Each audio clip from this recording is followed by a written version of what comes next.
Hi, Mickey.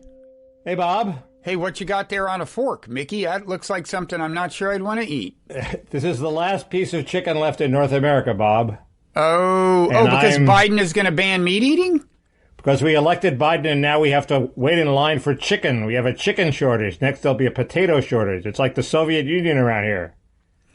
Is there an actual chicken shortage that's being wrongly attributed to Biden, or is it being rightly attributed? There's a chicken shortage. Nobody's attributing it to Biden except me. But there are false claims that he wants to ban the eating of beef or something, right? That was floating around earlier. Right. That would explain the run on chicken. Right.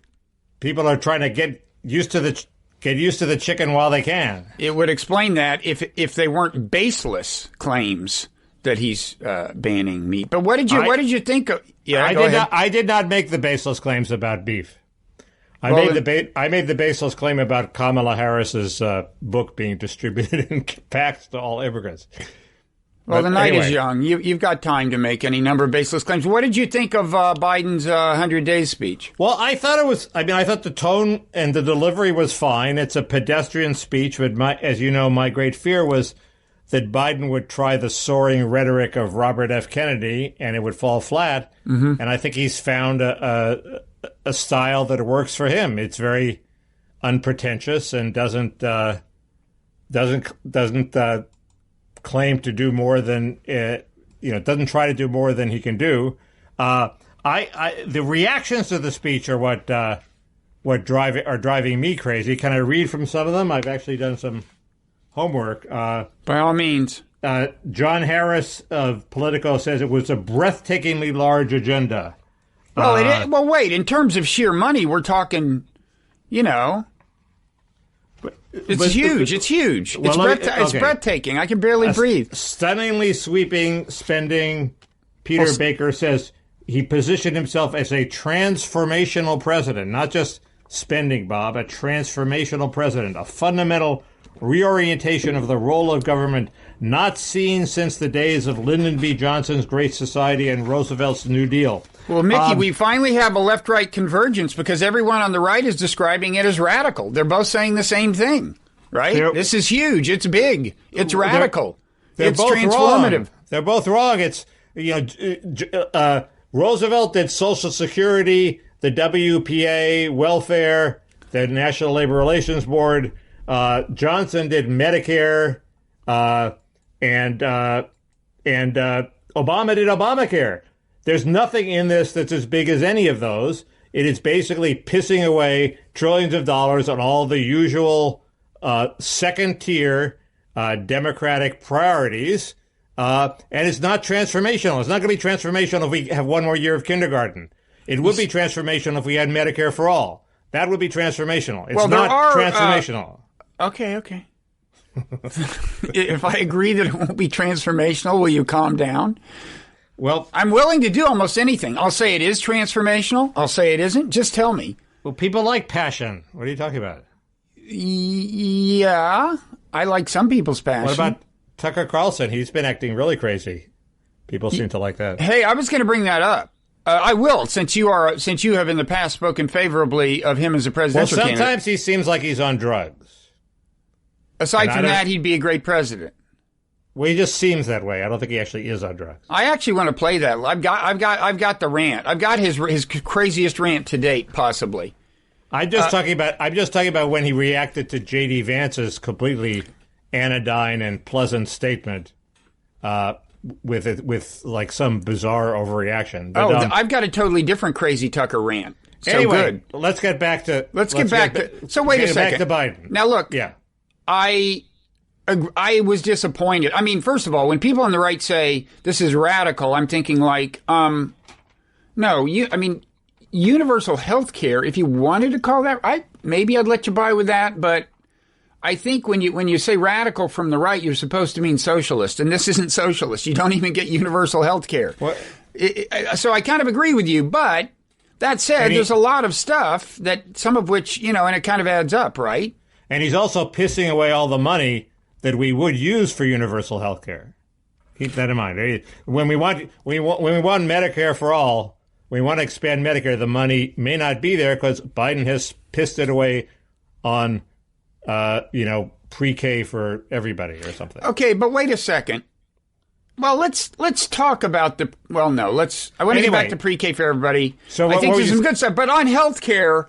So he had promised, I think, in his campaign to drop the Medicare age to at least 60 or something, right? 60, yeah. Okay, he's not doing that. He's not giving us the public option, which I gather would be politically difficult for reasons that maybe he can't help. But there is a big tax credit for the Affordable Care Act, right? Won't this make health insurance more affordable? I think he's shoring up the flaws of Obamacare. I mean, the basic flaw of Obamacare was that the insurance pool for the people using the special Obamacare markets sucked, and so the premiums were very expensive and the deductibles were high. And he's, with enough money you can cure that, so he's spending the money. Well, then that's a good thing. I mean, enough tax That's a good credits. thing, but that's like a patch on the stratified Obamacare, Medicaid, Medicare, private insurance system, which we have, which is fine. Maybe that's right, but it's not a radical transformation. It's a patch on the existing system. But it makes healthcare cheaper for a lot of people.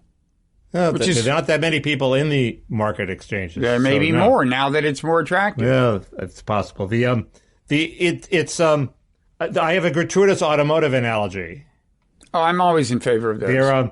It's like when General Motors acquired Saab, they built a Chevy Malibu around a Saab, and it was like it had they were asked at the final meeting where they approved it, what's the distinguishing selling characteristic of this new Chevy Malibu? And the guy who designed it couldn't come up with anything. He said, it's the whole value package, okay? Because there was no distinguishing characteristic of the Chevy Malibu.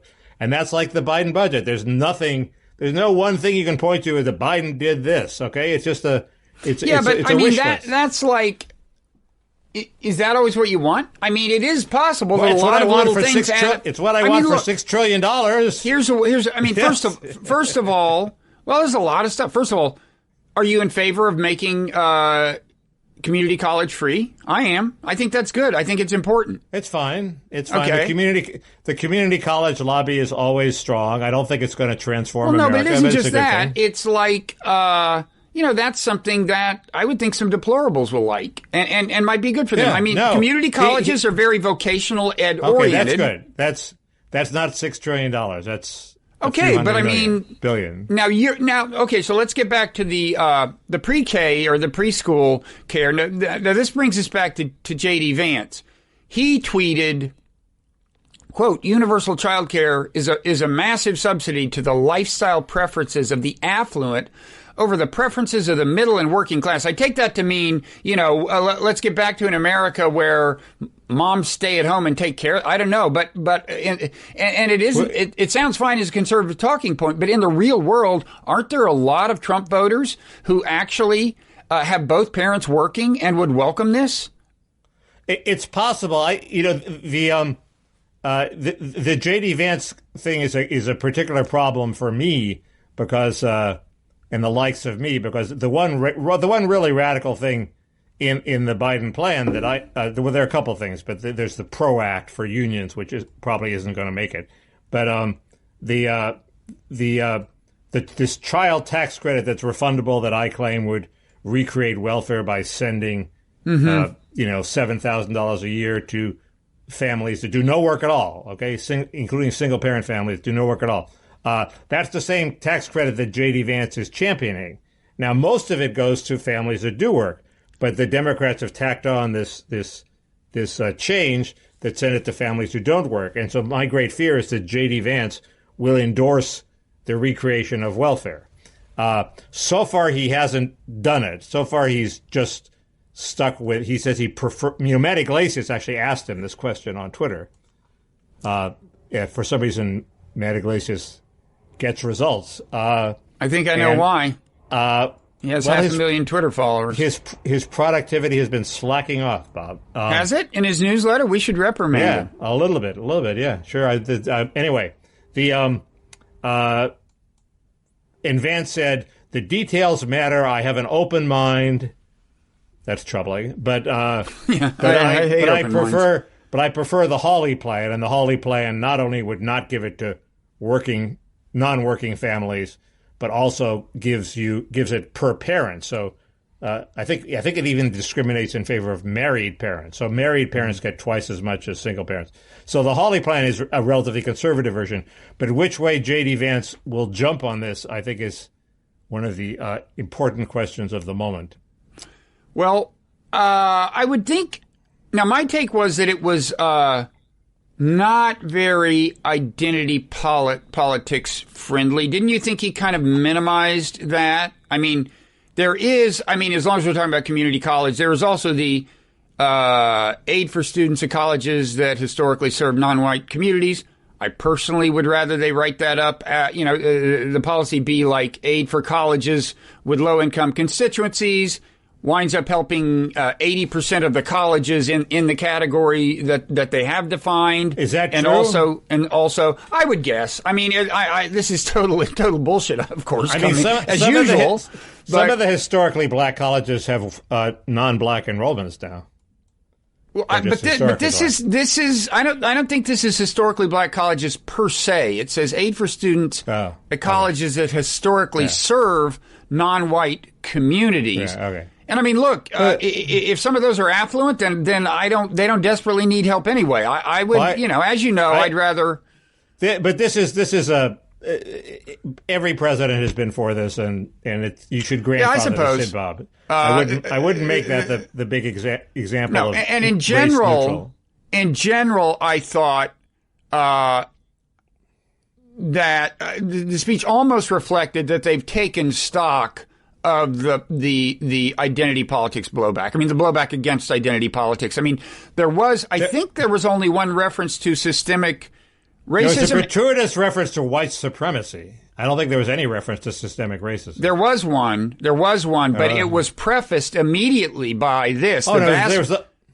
He said that it was prefaced by a commendation of police officers. Said the vast majority of men and women wearing a badge serve honorably. I know they want to help meet this moment as well, meaning kind of the George Floyd moment. Right. And it was after that he talked about rooting out systemic racism. He did have the knee on the neck, et cetera, et cetera. A couple of other interesting points. Bill Scher in the Washington Monthly had an interesting point, which is he didn't threaten to end the filibuster. He didn't even talk about reconciliation. And one way to interpret that, he's just trying to show his bipartisanship before the public before he resorts to reconciliation. The other interpretation which Scher gave is that he doesn't have the votes for reconciliation. So he really actually needs Republican votes, and he needs to shore up his own base. And so this was a sign of, thank God, that he might not, get everything done in the package, even if he relies solely on Democratic votes, because they only have like a 5-vote majority in the House. So, there's always Manchin and Sinema in the Senate. So it's that's an interesting angle. Why didn't he threaten to end the filibuster, or at least complain about the filibuster? Right? Well, he's not very confrontational, but well, that's good. I think he knows there's a limit to how much filibuster reform he can get. I mean, but what's your guess as to how much, if any, of this gets through? I mean, total, you're talking what? Between infrastructure and what's the labeling of this is about families? What? Infrastructure is about jobs. This is about families, even though both are about both? Yeah, I don't know. Everybody seems to think, and I agree with this, that the tax provisions are not going to get through, even though I don't see why it's such a big deal to raise the rate from 37 to 39.6. And they should certainly close the carried interest loophole, which I don't think they close, but they tax capital gains at normal rates, which is the same thing as closing the carried interest loophole, because the whole point of that loophole is it turns things into capital gains, or it treats the carried interest as capital gains. So that was impressive, by the way. I don't know if it's true, but that was an impressive riff. I would let you do my income taxes if you want, you can. But that was impressive. It was completely unimpressive because I glossed over all the fancy arguments for why the carried interest loophole is legitimate. But anyway, which I don't buy. So they're not going to pay for it. The obvious answer is it's going to be deficit spending, because they're not going to agree on the pay-fors. So there's that. I don't think the PRO Act gets through because it's like I think sort of artificially or not artificially, but shoring up union power is not something you can probably get a majority for. Isn't Joe Manchin a union man? Probably, but I think there are enough Chamber of Commerce people. Keep in mind, this isn't as bad as the card check bill, in the sense that it preserves a secret ballot. It just says I think you have to have a location outside of the employer's place of employment. But it does have this mandatory arbitration provision, which, at least in the card check bill, meant that the government sent out somebody to every. Normally you have a union vote. If the union is recognized, then they have a long negotiation over what the contract should be, and often they never reach an agreement on what the contract should be. And this would send a government bureaucrat to that workplace to set a wage. So that is pretty fucking close to socialism. You have a government bureaucrat going out and setting the wage so close of a that I private almost company. doubt that your description is accurate, but far be it from me to do that. I doubted the description was accurate too, but it turned out to be accurate. They put out they were going to hire 20,000 more people at the Department of Labor or something. It seems insane, but maybe they've watered that down. But anyway, I think that's going to stick in the craw of pro-business people. So what, we've got a total of $4 trillion proposed. Is that about it, or is it between $4 infrastructure? trillion in addition to the 1.9 that's been passed? Yeah. Yeah, in addition to stimulus. And are you guessing on whether half or more will get through? My guess would be around half. But the on the child tax credit, which of course I think is the important thing, Biden has already. Well, he's already made all these concessions on healthcare, as you say. He doesn't have a public option. He's bailed on expanding Medicare, even though it's wildly popular, and Medicare works and Obamacare is sort of iffy. So why didn't he expand Medicare? He's bailed on all those. On the child tax credit, he did pare it back in that it's only till 2025 now, the extension, and it's also he makes it permanent. But the key is he makes it permanent at a very low rate. In other words, he's assuming that the Trump tax cuts will expire, in which case the tax credit goes from, I think, $3,000 to $1,000. So it's cut by 2/3. And even I can tolerate, I think, a tax credit that low. It's hard to live on $1,000 or $2,000 a year. $7,000, $8,000 a year, we're talking. But so you can live on $8,000 a year. Plus food stamps plus Medicaid is the question. Good. You need to have some sort of gig on the side, but then that's the incentive you want, right? I'm gig living economy. Gig economy. This sounds great, Mickey. I'm living off the Parrot Room money, Bob. I'm living proof that you can live on $18,000 a year. I'm joking. Yeah. Plus, it's less than that. No, it's not. What? No, it's not. Are you? We can talk about that later, but it's. We can talk about that in the Parrot Room. But here's. I have bad news for you. So how about this as a line like, hey, Donald Trump, this is what populism looks like. He wants to tax the rich. And granted, not in one single like genius package or something, but in a lot of little ways, get money to low income and middle income people. And I think you got to admit that. I mean, here's what seems to me the genius of it, if there is such, is like if a lot of this gets through, then in 2 years there will be a lot of people in America who can point to something and say, I wouldn't have this except for Joe Biden. And it'll be real money, or it'll be their schools getting repaired, or it'll be, there's a lot of shit. There are three problems with that. One is he talks jobs, but his Make It in America plan says it should be made in America. It doesn't say that the jobs should go to Americans. So not clear that wait. What's that distinction again? If it's made in America? He said make American, but he didn't say hire Americans. And if you look to the southern border, there are 1 million or 2 people sneaking over in the Big Bend area. Big 18-wheelers are pulling up, letting out single men who are going to go to work in our economy. That's that's 2 million people a year who are, a lot of them are going to take this sort of job the same way they took the jobs rebuilding New Orleans. So it's not clear that all of it is going to filter down to the unemployed working class Native Americans. I was trying so hard not to give you an on-ramp to immigration, and yet you found one. They just build themselves. We're building a bridge to immigration, but hey, wait, that's a serious thing. We're all focused on the families with children in cages at the border. Meanwhile, 1 million single able-bodied men are sneaking through on the other side of Texas. Well, that's the big story. I would call that a separate but related problem. I mean, you want jobs in any event, right. And the third thing is... But back to my point. Well, okay, what's the third thing? The third point is he's giving money to people who aren't working with this family credit. Anyway, Mickey, your fucking obsessions, man. Look at the big picture. Granted all of that. Picture. Mickey, answer my question. That is the big picture. If you're looking for a transformational thing in the Biden budget, the child tax credit is that thing. In the view of Mickey Kaus. No, in the view of almost no one agrees. In the view of all the leftists who are secretly pushing for it, and that's what they care about. They bury it, but that is what they care about. But none of them will admit it? Because they know it's transformational. Some will admit it. Sure.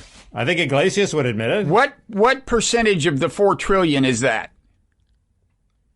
They actually didn't put a price on it because it's so fucking expensive. Well, they must have put a price on it. They priced the whole thing out, didn't they? No, they didn't. They didn't price that part out. And because they did this last minute thing where they cut it back to just to 25, but extended the 1,000 a year permanently. So I don't think they have a cost estimate for that. Okay, that aside... It's incredibly expensive. That aside, for the time being, if we could just briefly return to my actual question. Assume that didn't even happen. Is it not still the case that given all the little elements in this package, if it passed, like tons of Americans, including independent voters, including kind of Trump voters, but not hardcore Trump voters, would be able to point to things that are happening in their communities, with their schools, in terms of money coming to them, that are good things? Is that not the case? If it all works like clockwork, I would assume yes. But, we said that about the Obama stimulus, too, and that didn't win him the midterms. It was supposed to transform America just the way this was. And Michael Grunwald wrote a piece for Time about how things were never going to be the same. And that turned out, shovel-ready projects were going to happen all over America. That turned out to be mostly bullshit. So I actually will make a prediction, which will get me into trouble. Biden said that his plan would cut child poverty in half by the end of the year. Okay? I predict his plan will not cut child poverty by half it won't by pass. The end of the year. But it won't pass in full anyway. We won't know. Right? Yeah, even if it passes in full, I bet it won't happen. So can you guess which of what reservation I had about this speech by virtue of my hobby horses? Yes, go ahead. It's all to beat China, Bob. Yes. The whole thing is we're going to, if we don't have an extra week of parental leave, we're not going to beat China. It's all about beating China. There's a version of that like I don't mind. I mean, he did a lot of that. He did, what did he say? Let's see, Xi Jinping. He's deadly earnest about becoming the most significant and consequential nation in the world. He and other autocrats think that democracies can't compete. Now, there's a version of that I don't mind. Like, if you say, okay, you're right, we would rather the whole world not be authoritarian, but if we're going to fight some kind of war against creeping authoritarianism, I say what we do is make our country work and show the world that democracy can work. That I'm fine with. In other words, if it's kind of pitched as an alternative to going to war with China. Unfortunately, he also embraced going to war with China. No, he didn't quite, but he did do the tough talk on the national security front. He had this kind of vague section where he says basically, look, we're looking at the Indo-Pacific, which, by the way, is a very big area. The word Indo is meant to signify India. He says, we're looking at the Indo-Pacific the way we look at Europe and NATO. Okay, so, I mean, on the one hand, it's so vague, maybe it doesn't mean that much, but he did do the kind of tough talk there, and I do worry about the nationalistic framing of this. I think there's a kind of a version of it that's preferable to some alternative ways of framing our relationship with China, but he kind of went overboard for my taste. Wasn't there sort of an industrial policy about gearing up sort of strategic industries? Oh, yeah. The line was something like, why can't, what was it, turbine blades, windmill blades be built in Pittsburgh instead of Beijing? Well, wasn't there something about DARPA, too? We need a DARPA. We need a DARPA of public health or something. I think we already have a DARPA. The National Institutes of Health I didn't understand gives out all this money for pretty basic research. Right. But he seems, anyway, part of his policy is, and I support it, is we need to beat China in terms of advanced science, too. I know you don't support it. Well, it depends on what you mean. First of all, most truly basic research, a lot of truly basic research winds up in public scientific journals. That's a long and complicated discussion. There are real downsides to trying to build some kind of wall between the scientific communities in China and America. The bond among scientists internationally has over the years been a very constructive thing, I would say. And he hasn't made the link which will eventually be made by other people and eventually by him, which is we need immigration because we need more people to beat China. If China didn't exist, would we worry about population growth? I don't think so. Why do we care? Matt Iglesias made the connection explicitly. Yeah, but Biden, I think he stopped short of doing that in that speech. But the night is young; he'll make it eventually. Yeah, but that's not the actual motivation. The actual motivation comes from the business community. They want cheap labor, and the Democratic Party that wants voters. Yes. Well, yeah, although they're no. If you look at all the political analysis. It has been, why is Biden's moment of FDR been enabled? Because we're a more diverse country than we were before. And one of the big reasons we're a more diverse country is because of the Latino migration. So right. I just hesitate because I think Democrats are becoming more aware that you can't assume that all minority communities are on board for all of the stuff that's being justified in terms of getting their votes. Right. But even including immigration, even. No, that's true. There was a poll out that showed that native-born Latinos aren't at all on board with loose borders. They're actually for tight borders, but they're not letting in more native-born Latinos. They're letting in non-native-born Latinos who are going to be Democrats for a while. So. They have to dilute the native-born Latinos. Anyway, I'm sorry to hear you say the income tax stuff can't happen because, if there's anything in that whole package that should happen, it's for God's sake. They can raise the rate, the top rate, but the capital gains stuff is runs into a buzzsaw of interest groups.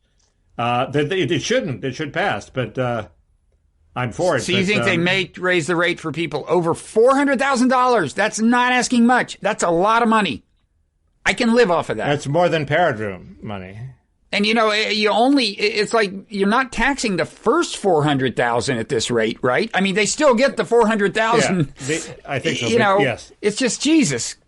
But I'd much rather do that than change the corporate tax rate, which, as you know, first, we don't know who pays it, and second, we're in international competition. Now, maybe they can reach some sort of deal where everybody agrees to tax their corporations. Well, they are working on that. They are working on that. But until they do that, why would we want to disfavor American corporations versus foreign corporations? It's actually not a deal on all the countries having the same corporate tax. It's a deal on a bunch of countries a bunch of countries agreeing that they will have a minimum total tax corporations have to pay, adding up what they pay abroad and domestically, I think, or it's something like that. It's something complicated in that way, but it's not an agreement that we'll all have the same tax rate. That, you could argue that has its virtues, but so, what else is going on? Go ahead. I have a scenario I want to fly by you. Mm-hmm. It was prompted by some restaurant in California, I think, is offering dishwashers $21 an hour, which is a lot of money for a dishwasher. It's a good thing. They're competing for workers in part because workers don't want to come to work because they have to take care of their kids, or because they're Biden has a solution for that, Mickey. Or they're getting unemployment, or they're getting unemployment, or they're scared of COVID. But this restaurant guy said that nobody's scared of COVID. It's the first two factors. It's the kids and the unemployment compensation. And my point is that prices tend to be sticky downwards. So once you start paying dishwashers $21 an hour, it's going to be hard to bust them down to $10 an hour. So this is a good thing. It establishes a high wage for relatively unskilled labor that's going to stick. And I wonder if that'll be a big factor in the income distribution going forward. And the second thing is, once you start doubling the wage of unskilled workers, inflation tends to ensue. You're not going to be able to charge the same for what your product is if you're paying people $21 an hour instead of $10 an hour. And that starts the wage price spiral, which is very unfortunate. Yeah, we've gotten by without much inflation for a very long time now. You wonder how long it can go. I mean, especially with all the deficit spending, which is now just taken for granted. In fact, I was gonna ask, if you add up the infrastructure bill and the other thing, the total $4 trillion, how much of that even theoretically would be paid for? Do you know by the taxes? I don't. I think the 1.9 was not paid for at all. But I think the second half supposedly mostly is. The second half is supposed to be paid for, but okay. But yeah, we'll believe it when it happens. Anyway, I mean, who knows what kind of universe we're in now? I mean, it's funny. I mean, one thing that's going on is there aren't all that many people alive who remember high inflation. I mean, as adults, because I was in my I was a young man in the 80s when. When we went through a lot of pain to kill inflation. They don't remember high inflation. They don't remember crime, which we're getting back, and they don't remember welfare, which we're getting back. So part of the problem is that these young whippersnappers have no memory. Yeah. I mean, the early Reagan, the reason Reagan got elected was because he inflicted huge pain on, he and the head of the Fed, who had actually been appointed by Carter, inflicted huge pain on America via very strict monetary policy to finally start squeezing inflation out of the system, and he kind of got it done by the second election. But the early 80s were a tough time.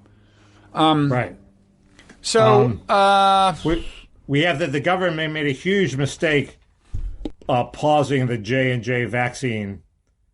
At first, we thought it was brilliant because the pause showed that the government was watching and cared about your safety, but it turned out it was a huge mistake because use of all vaccines has plummeted since they made that decision. And you see them everywhere. Wait, sorry. As you may have sensed, I was about to use that as an excuse to bring Tucker's mask rant into the conversation. Do you want to hear Tucker's mask rant? Feel free. Sure. This is good. Remember, folks, before I play this, Mickey Kaus is 100% on board the Tucker Carlson for President bandwagon. Have I misrepresented your view in any way, Mickey? Yes, I'm 95% on board. Okay, so here we go. Actual mental health condition. And you see them everywhere when you walk down the street in any major city. If you dare to go on foot from Union Station to the Capitol, for example, in Washington without wearing a mask, angry Biden voters will snort at you in judgment. How could you? They're saying from behind the gauze. How could you? That's the question we should be asking of them in return. The rest of us should be snorting at them first. They're the aggressors. It's our job to brush them back and restore the society we were born in. So the next time you see someone in a mask on the sidewalk or on the bike path, do not hesitate. Ask politely but firmly, would you please take off your mask? Science shows there is no reason for you to be wearing it. Your mask is making me uncomfortable. We should do that, and we should keep doing it until wearing a mask outside is roughly as socially accepted as lighting a Marlboro in an elevator. It's repulsive. Don't do it around other people. That's the message we should send because it's true. As for forcing children to wear masks outside, that should be illegal. Your response when you see children wearing masks as they play should be no different from your response to seeing someone beat a kid in Walmart. Call the police immediately. Contact Child Protective Services. Keep calling until someone arrives. What you're looking at is abuse. It's child abuse, and you are morally obligated to attempt to prevent it.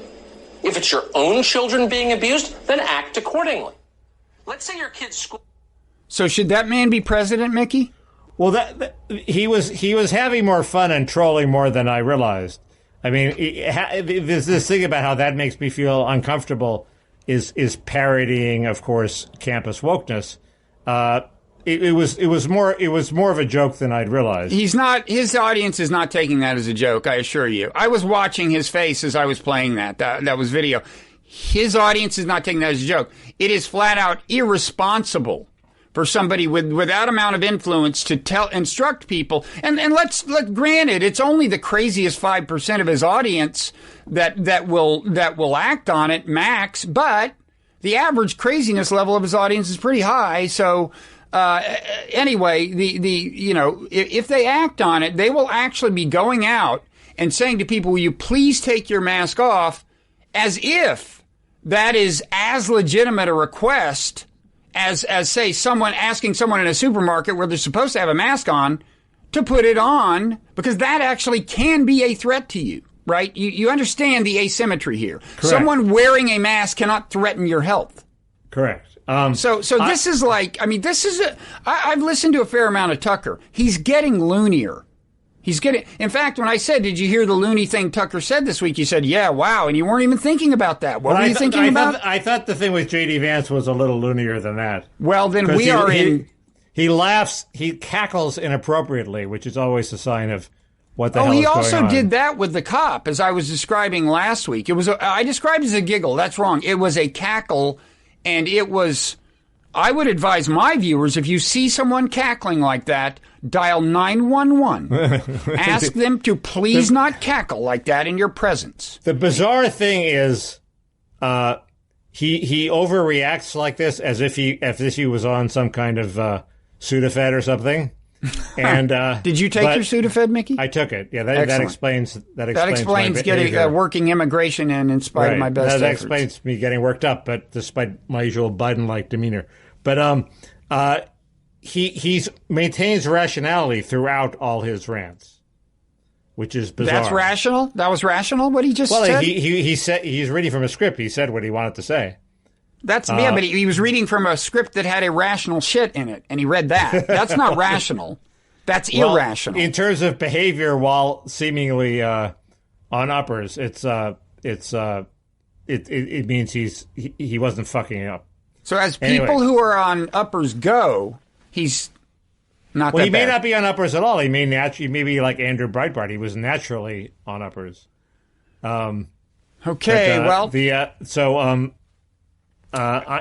Anyway, it's I no, of course I don't defend that, but I think it was a third in jest and maybe inappropriately directed. Now some people will take it seriously. Can I say something about Derek Chauvin? A little update from last week. He's being prosecuted for civil rights violations, bizarrely. Wait, is he? The Justice Department is going to prosecute him anyway. Oh. They were ready to prosecute him if he got acquitted, and they're going to go ahead anyway. It's ridiculous. That's a mistake. Ridiculous Biden showboating. You're just giving the right talking points. The far right in this case, because Chauvin doesn't have the support of all that many people on the right. Sometimes I think you say don't do this because it gives the right talking points when you really mean don't do this because I think it's wrong. Well, sometimes those two coincide. Right, but you should make clear when you don't use the former as an excuse to weasel out of. Well, no, that really is my. I honestly haven't thought through the merits of this. I mean, these are the question of when the federal government should intervene in civil rights cases. I haven't thought that through. But speaking of legalistic stuff related to Chauvin, the update is so I had said last week. Like, it seemed to me that the second-degree murder of the 3 counts, second degree, third degree, and manslaughter, second degree was most dubious because it was this deal about it's a murder, not necessarily intentional, but committed in the act of, or done while committing a crime. It's called felony murder. And what they were saying was, well, the crime was assault. He was assaulting George Floyd, and he murdered him in the course of doing that. And I said, that sounds like bullshit. I don't think that's what they meant with this law. They meant like you're robbing a convenience store and you happen to shoot the guy. Right. But that's what felony murder usually is. It is, right. But it turns out, as you know, I think you were in on this email that I was sent, but it turns out that in the various jurisdictions where they do have felony murder, most of them do insist that the felony you're committing and the murder be wholly separate things, right? They can't be kind of collated the way they were in this case. But apparently, right. Minnesota is a jurisdiction, and I don't know whether this is through statute or through jurisprudence, but one way or another, Minnesota is a jurisdiction in which it's legit to have the felony and the murder kind of organically connected, and yet you do convict them of felony murder. It's happened with other people. So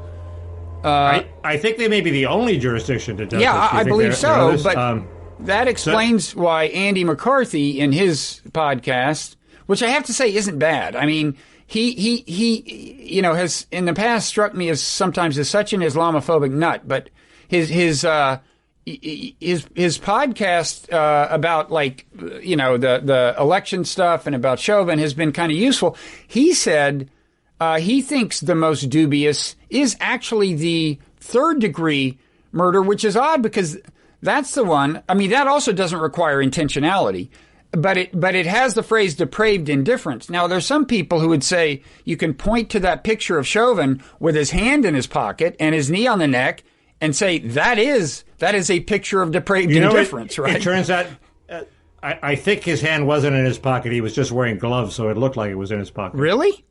Huh. That's what Coulter says. I don't know if it's true or not, but she watched the videotape. So. Okay. Anyway, that's McCarthy's view, is that actually he didn't single out the second degree as especially dubious. He focused on the third. So anyway, not the verdict, not dubious along the one dimension where I thought it was dubious. Perhaps that's why they're bringing the civil rights charges, because some of the state criminal charges might be knocked out on appeal. Could be. Although McCarthy says he doesn't think they're likely to win. He said there are nominally good grounds for appeal. He thought the judge should have sequestered the jury during deliberation or sequestered the jury at some point, various other things, but he says he doesn't think they'll win on appeal. Can I quickly point to one virtue there is to these highly publicized cases where the cop is punished? So there was this, you probably caught wind of this. There was another case involving a guy named Gonzalez. He's the guy who died. And they had him down on the ground and he died. And some people were saying, oh God, not Chauvin again. And I have no idea what exactly happened. But if you listen to the webcam, the audio part of the webcam, there's this one part. Okay, there is the part where one officer says, should they roll him on his side? And another replies, I don't want to lose what I got, which I think means they've had trouble subduing him and he's honest, I'm fine. But then that same officer, I think, says we have no weight on his chest, nothing. And he points to his back like there's nobody on his back. And then as the first officer tries to adjust his position, the second says, no weight. So, I mean, these guys are being extra, at least in one sense, careful in response to, what happened to Chauvin. And, my view of punishment is it's all about the only justification for punishing people is that it has good practical consequences. But that's like my plan to encourage vigilant driving is have the government randomly pick a car full of people on the highways and machine gun them to death. And that would make everybody else really vigilant. Yeah, but on balance, because you'd be watching for these agents. So you're saying it has to depend. It also casts retrospective doubt on the Chauvin verdict because obviously this knee hold is used a lot, and maybe he wasn't. Well, no, they weren't using the knee hold. No, I thought it was no knee hold. There was no knee on his back. That's what the guy was saying. I thought there was a knee. Okay. No sorry. knee. And he was saying, don't anybody put a knee on this guy's back. Are you sure there was no knee? From the video I saw, there was no knee. And he says, and the guy makes that point. He says, we have no weight on his chest, nothing. And he's pointing to his back. I think the pro-Chauvin people would say he had his knee on his back and no weight on it. Well, in Chauvin's case, fine, but that's not the point I'm making. Okay. And also, as for your shooting analogy, punishment is justified when the aggregate consequences are good. Obviously, if you live in if the government starts randomly executing people, the aggregate consequences would be very bad, right? People would try to overthrow the government. You'd have all kinds of problems. But so only because they didn't understand that the aggregate consequences were positive of killing these people. If they really understood it, that more people survived traffic, more people drove safely because you randomly killed a person. No, because they'd still realize they could be one of them. I mean, you have to convince people that these outcomes are just. Very low risk of being one of them. What's that? Very low risk of being one of them, probably less than dying from the Johnson & Johnson vaccine. No, but there's also the sense of justice. People have an innate sense of justice, and you have to convince them that's part of the consequences being good. Once you build a innate sense of justice into utilitarianism, having to smuggle the whole bunch of other things into utilitarianism? It complicates things, but... and it's not like the sense of justice. Well, we can. Let me write this down for the Parrot Room. Sense of justice, Parrot Room. We've reached the limits of my ability to talk about these things. That's okay. I got plenty left. I thought you should have cut the utilitarian chapter from your book. From the moral animal? Yes. Nah. Mike Kinsley. I asked Mike about that. He read it in draft, and he said, "No, don't cut it." And with all due respect, if I had to nominate one person as greatest editor ever, and it was going to be either you or Mike, I wouldn't spend a lot of time deliberating. Story of my life. Let's see. What else? How much time, how long have we been doing this? We've been doing it for a long time. But, okay. Only 48 minutes. Israel, okay. You saw the Human Rights Watch report on Israel. I did not. You did not? Human Rights Watch. I saw that there was a transcript that suggested that John Kerry really did tell the Iranian guy about covert Israeli military operations, despite his denials. That's a separate thing. We can talk about that Correct. If you want, either but here or on the subject of Israel. Well, no, that's Iran. Israel comes into it, but that's a. You're lucky I didn't bring it back to immigration, Bob. I should count my blessings. Count your blessings, yes. No, anyway, Human Rights Watch, which is like, the big one of, probably the biggest human rights NGO, the most. Anyway, they came out with a report saying that Israel does practice apartheid, which is a big deal. Now, the Israeli human rights group, is it Bet Salam, had already done that not that long ago, had said it is apartheid. But this is, a big enough deal to get Israel very pissed off. They're calling for an international investigation. HRW, Human Rights Watch is. But, it's interesting because, not so long ago, what was it? Maybe 15 years ago, Jimmy Carter came out with a book called Palestine, Peace Not Apartheid. And he wasn't saying Israel was practicing apartheid. He was just saying if they don't solve the Palestinian issue, and get a two-state solution, it will become apartheid. And yet, his use of the word totally freaked everybody out, including the Anti-Defamation League and so on. Times have changed, obviously. So the speech code has changed. Israel is still very upset about this, but it is a thing. Yeah. I survived at the New Republic by not weighing in on controversies like that. I'm going to stick with that policy. But go ahead. You're not going to tell us whether Israel commits apartheid? I just don't know enough. I naturally distrust any international organization, but I'm also completely unclear on what apartheid actually was like in South Africa. So it's I suspect it was more. Well, maybe we'll pair in that one. I mean, I've definitely seen things in Israel.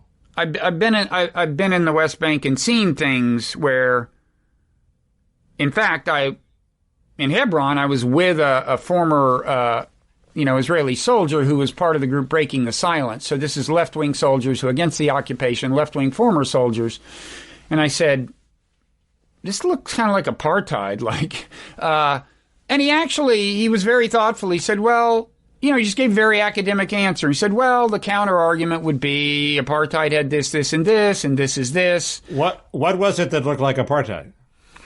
Well, in Hebron, Michelle Goldberg wrote about this in the Times not long ago, and she was actually with me on this trip.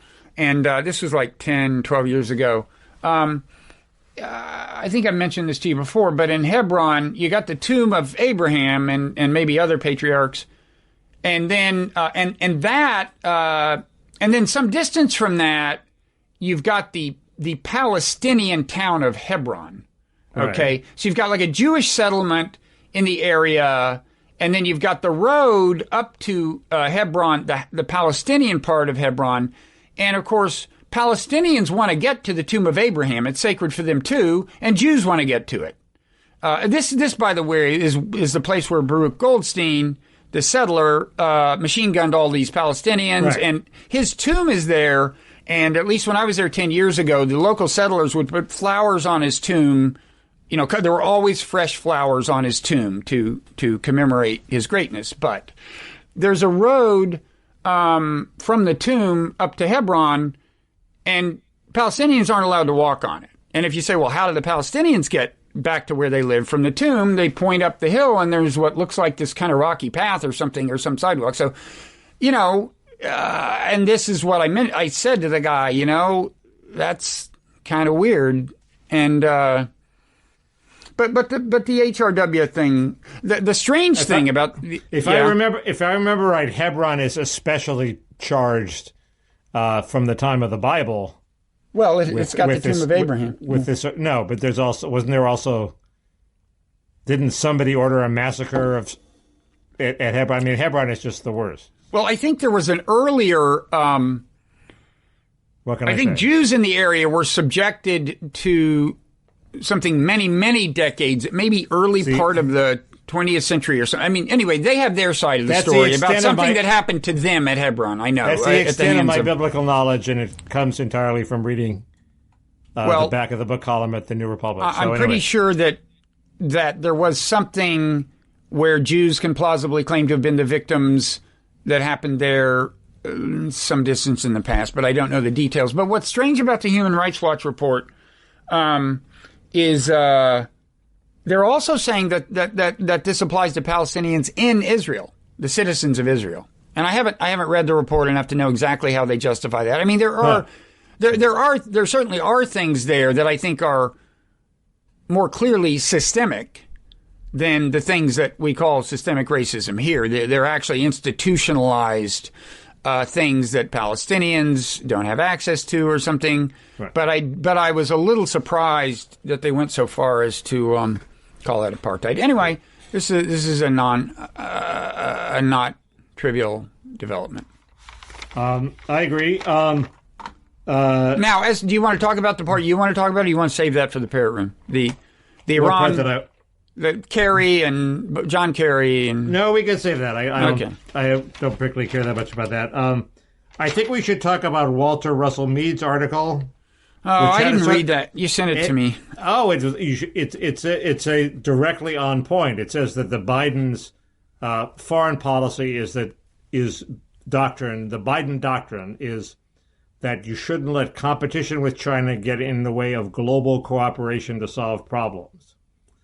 Well, he says that? He says that is the Biden doctrine. Oh. Then he criticizes it on the grounds that he thinks that competition with China can determine the nature of whatever global order happens. So will it be global autocrats order or a global, democratic order that recognizes human rights. So yes, we should have a buildup, and yes, we should exert power and confront China, et cetera, et cetera. So he smuggles that all in the back door. But his statement of the Biden doctrine is a Bob Wright doctrine. Yeah, it's not clear that is the Biden doctrine. I mean, if it is, they're certainly not executing it the way I would. But it's early days. Biden did include in his speech that he had told Xi Jinping we're going to keep speaking out on human rights and so on. So there was, so it's not like Henry Kissinger or somebody. I do like that about Biden, that he's established early on, fuck you, we're going to call a genocide. And you're just going to have to the Turkish genocide. Yeah, you're just going to have to deal with it. Yeah, I mean the Armenian genocide at the hands of Turks. There may be no consequences to it, but it's a breath of fresh air. Yeah, that's an interesting call. I mean, it's partly a sign of how, the current relationship with Turkey and how it almost seems odd now that Turkey's even in NATO, given our relationship with it on some fronts. Are we going to go to war to defend Turkey? No. It would depend on the circumstances, but, Turkey is... It's hard to imagine the circumstances. If they're invaded by Russia, are we going to defend them? No. Well, if they're invaded by Russia, probably, yeah, but that's not going to happen. I'm trying to think of by the way, Russia, circumstances are we going to defend Turkey? By the way, you were freaking out about the Russian troops massed at the Ukraine's border. They're gone now, Mickey. You can relax. I said last week that they were pulling back, Bob. Oh, did you? Yeah. Well, anyway, now they're really gone. You can't. Not only do I keep up with the news, but I keep up with what we said in the last blogging heads. Well, you're younger than I am, aren't you? I'm so far ahead of you. I thought Biden. I got to say, I thought we kind of touched on this, but I thought he did kind of a particularly good job of delivering that speech. I mean, he just, it wasn't that different from his past teleprompter appearances. And of course, that's all it was. It wasn't a stern cognitive test, but it was late. Well, it had a lot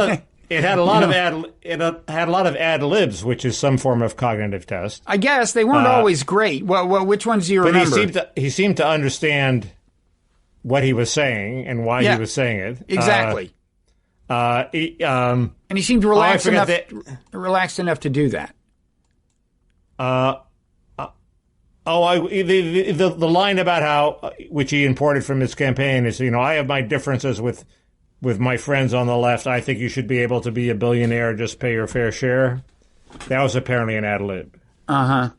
Huh. I mean, he just imported chunks of his campaign rhetoric, but he knew which chunks to apply to which parts of the speech.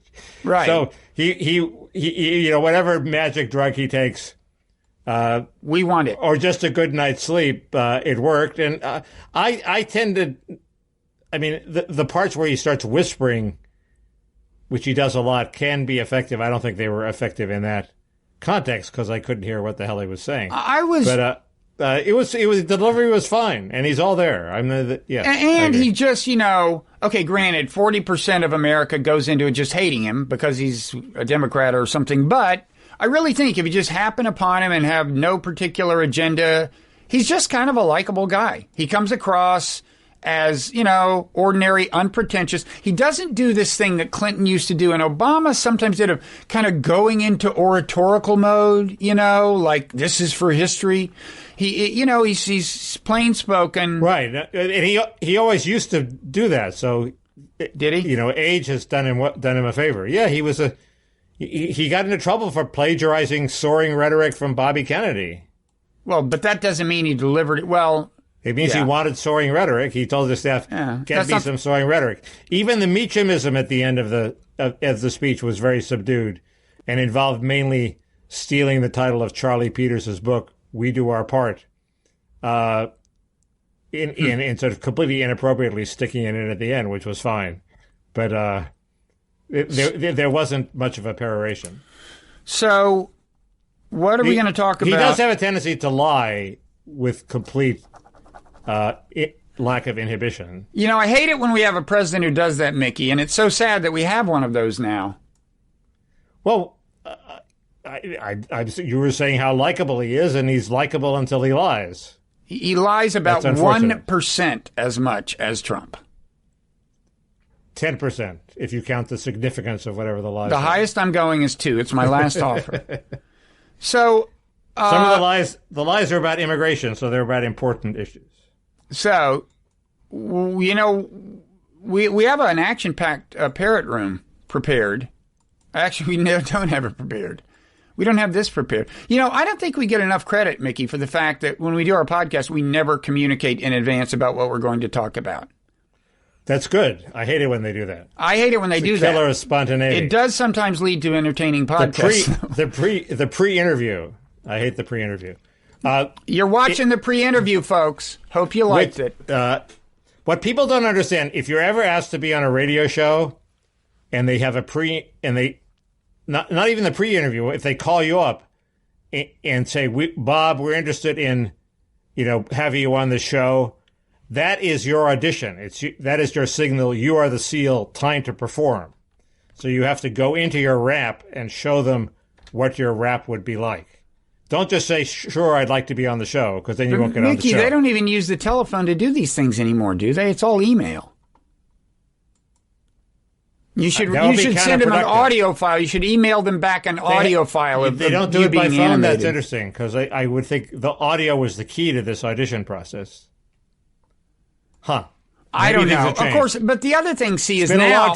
It's been a long time since I've... But remember, Mickey, now they can check out everybody pretty much by going to YouTube. Do you know anybody who isn't on YouTube? No. The whole economy is built on people going on each other's podcasts. That's what I'm saying. That seems like a solid basis for the America of the 21st century. So in the Parrot Room, which, by the way, you can get to via patreon.com/Parrot Room, here are the things I want to talk about, Mickey. I want to continue my psychoanalysis of you. I definitely didn't hit pay dirt last week, but I ain't giving up. I want to talk, the Slate podcast Slow Burn about the run-up to the Iraq War is coming out now. I listened to part 1. We were interviewed. Speaking of being interviewed, we may appear in a subsequent episode. We both kind of hope we won't, because I know I said one thing I regret, but we kind of hope we won't show up, but kind of do. Anyway, I listened to the first episode. I want to talk about that. It's actually very good. I want to talk about Rudy. I want to talk about Rudin, Scott Rudin, Rudy and Rudin. Bob on Hollywood. I'm all over pop culture. Oh, we could talk about the Oscars. I just thought of that. Did you watch the Oscars? No. I could say a word or two about them, but it wouldn't be very entertaining. But I will. Go ahead. I want to say a little more about this World War I book that I listened to called Sleepwalkers. I think I misidentified it as Dreamwalkers in last week's Parrot Room. And then what did we say we would continue? I guess I've committed to saying something about the sense of justice and utilitarianism. Maybe we won't spend time on that. Yeah. I have a mild riff on my encounter with local policemen. Recent or in your wild youth? Recent. There was no bloodshed or arrest made. Yeah, I had an encounter about a year ago. It was very pleasant. She didn't give me a ticket. No. Anyway. People who stay for that are going to be disappointed, but I will talk about it. Okay, Mickey Cops. We said I guess we'll touch on that John Kerry Iran thing. You want to talk about? I have a theory on why the west side of LA looks like a neutron bomb is hit. It's deserted. A theory about why that is? Yes. Well, it's because they can't get anybody to wash dishes for $21. I gave it away. Oh shit! No, you didn't. There goes the value added in the Parrot Room. You didn't give it away. So that's at patreon.com/Parrot Room. Where wild things happen. I also smash the like button on YouTube. That's more important than ever for reasons I don't recall at the moment. It's more important than ever. You're at the Parrot Room where wild things happen. That's our new slogan. Did I say that? Yeah, I think you said that, yeah. Oh, shit. It's okay. I'm sorry. It works. The Parrot Room, where I will apologize for having said where wild things happen. The Parrot Room where wild things happen is that'll bring them in. Yeah. I'm sorry. It's found art. I'm sorry. I feel terrible. Oh, God. Oh, well. Also, if you want to rate and review The Wright Show, which this is, that would be wonderful. And I say that in a heartfelt and serious way, because I almost never make these pleas. And as a result, there are podcasts that arguably, I'm just saying arguably, are lesser podcasts that have more ratings and favorable reviews than this one. Because, because they have no shame. These people have no shame. They also have better branding. And they have better branding. No shame and better branding. And that's the kind of shit this sick world rewards. We'll continue this discussion, folks, in the Parrot Room. Do you have the parrot with you, Mickey? I mean, not that we haven't given them enough bait, but once they see this... I always have my parrot with me, but... apparently... We're taking over. Oh, folks, that's just the beginning. Okay, so we will see you, Mickey. Okay, see ya.